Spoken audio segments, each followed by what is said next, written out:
안녕하세요, 올가즈입니다. 오늘은 코스피 시장 이야기를 좀 해볼까 합니다. 이제 아시다시피 저는 요 12월에 코스피 200이 이제 315에서 320 요 시점에서 이제 매수를 했었는데요. 원래는 좀 장기적으로 들고 있으려고 했는데 이제 1개월 동안 가져가면서 추이를 지켜봤는데 결론적으로 이번 주에 요 335 부근에서 청산을 했습니다. 요 청산을 한 상세한 이유는 제가 요 칼럼으로 4가지 정도 설명을 해두었는데 고정 댓글 한번 참조하시면 좋을 것 같고요. 이제 여전히 조금 긴 시계로 보면 저는 탄핵 정국이 가라앉고 대선 주기가 돌아옴에 따라서 긍정적으로 보고 있지만 잠시 단기적으로는 트럼프 취임에 따른 불확실성도 가중될 수 있고 또 10년물 금리가 4.7% 넘어가면 위험 조짐으로 생각해 오고 있었기 때문에 전반적으로 포지션 현금화를 매수든 숏 포지션이든 많이 하고 있습니다. 그래서 오늘은 새해를 맞이해서 우리 대한민국 국가적인 입장에서 왜 코스피 밸류업이 생존의 문제인가에 대해서 제 개인적인 의견을 좀 말씀드려보고 싶습니다.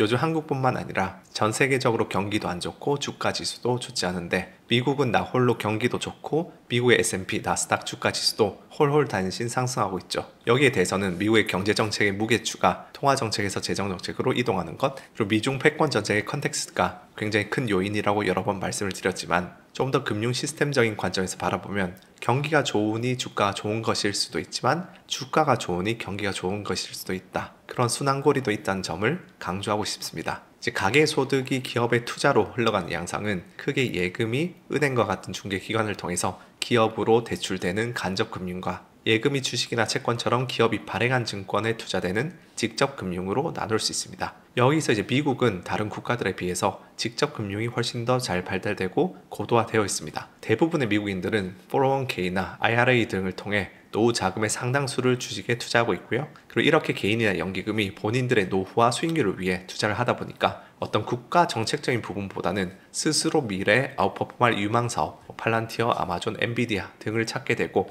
그러다 보니 국가의 자본이 시장 논리에 따라 효율적으로 배분됩니다. 반면 한국이나 중국은 은행 중심의 간접금융 시스템으로 주로 이루어져 있습니다. 그리고 간접금융이 발달한 국가는 거의 언제나 정부가 은행을 통해 경제를 통제합니다. 이것이 무조건 나쁘냐, 직접금융이 무조건 우월하냐, 그렇게 말할 수는 없습니다. 1970년대 우리나라처럼 불모지에서 반도체, 조선업과 같이 헤비한 자본 투자가 필요한 중공업이 발달할 수 있었던 배경에는 정부 주도의 간접금융이 더 안정적으로 대규모 자본 조달을 용이하게 해줬던 측면이 큽니다. 20세기 대한민국의 한강의 기적도 그렇게 탄생했죠. 문제는 21세기 들어서는 이 모델이 더 이상 작동을 잘 하지 못하고 있었다는 것인데요. 간접금융이 발달한 국가에서는 가장 경쟁력과 성장성이 있는 섹터로 자본이 배분되기보다는 정부와 재계의 이해관계가 어느 정도는 자본 배분 과정에 얽히게 됩니다. 역사적으로 우리나라 경제개발 초기 단계에서 가장 중요한 부분은 사회 기반 시설, 인프라 건설이었고 정부는 이를 재벌에 맡겼습니다. 그래서 각 재벌들은 산하의 건설사를 두고 다양한 사업에 참여하면서 자본을 축적하고 축적된 자본으로 다른 계열사의 자금 조달도 용이하게 가져갔죠.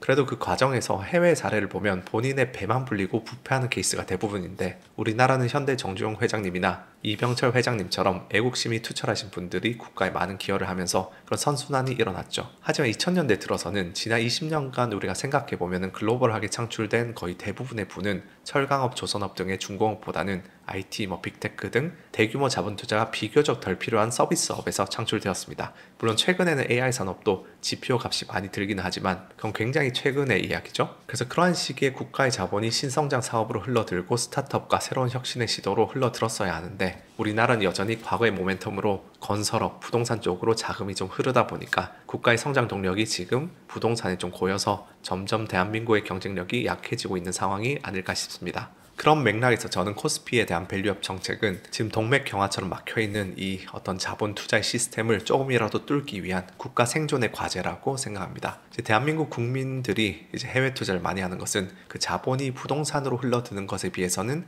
훨씬 다행이긴 하지만 금융에 기반한 국가 모델은 어느 정도 부유한 소국에서 가능한 모델이고 대한민국은 자체 산업적인 경쟁력을 절대로 잃어버리면 안 된다고 생각합니다. 그래서 전 국민이 코스피는 버리고 해외에 투자하고 한국 기업들도 한국 공장 철수하고 미국에다 공장 짓고 이런 기조를 정책적으로 해결하지 않으면 워낙 가치도 구조적으로 계속 약해지고 향후 대한민국에서 스태그플레이션과 함께 국가적인 위기가 나타나지 않을까 그런 걱정을 하고 있고요. 그래서 정부가 부디 밸류업 정책을 제대로 시행해서 직접 금융의 기반도 잘 마련을 하고 사업가들도 대한민국에 투자하고 대한민국에 일자리를 많이 계속 만들었으면 좋겠습니다. 어쨌든 다시 시황 이야기로 좀 돌아가면 저는 전반적으로 모든 포지션을 다 줄이고 있습니다. 이번 트럼프 취임과 1월 FOMC를 둘러싼 불확실성이 크다고 보기 때문인데요. 저는 이 불확실성의 주기에 따라서 불확실성이 높아질 때는 포지션을 줄이고 그런 부분들이 해소되면 늘리는 것을 선호하는 편입니다. 왜냐하면 그 불확실성이 그 해소되는 전후를 둘러싸고 변동성이 굉장히 높은 경우가 많은데 그 불확실성을 앞두고 큰 베팅을 한 사람들은 변동성 속에서 못 버티고 마진콜을 당하거나 하면서 그 변동성을 키워주는 역할을 합니다. 그 역할을 통해서 불확실성을 앞두고 현금을 확보한 사람들이 불확실성 이전에 베팅한 것보다 더 나은 가격에서 진입을 할 수 있는 기회를 만들어 주는 것이죠. 물론 항상 그런 케이스가 나타난 건 아니고 그렇게 하다가 불확실성이 해소된 시점에 주식이 폭등한다거나 해서 버스를 놓친 경우도 간헐적으로 있기 때문에 롱을 잡았다가 숏을 잡았다가 하는 것은 일반적인 개인 투자자분들께 맞지는 않습니다. 다만 불확실성의 주기에 따라서 적당하게 어느 정도 보수적으로 현금 비중을 조절하는 것은 현명한 방식이 아닐까 싶고요.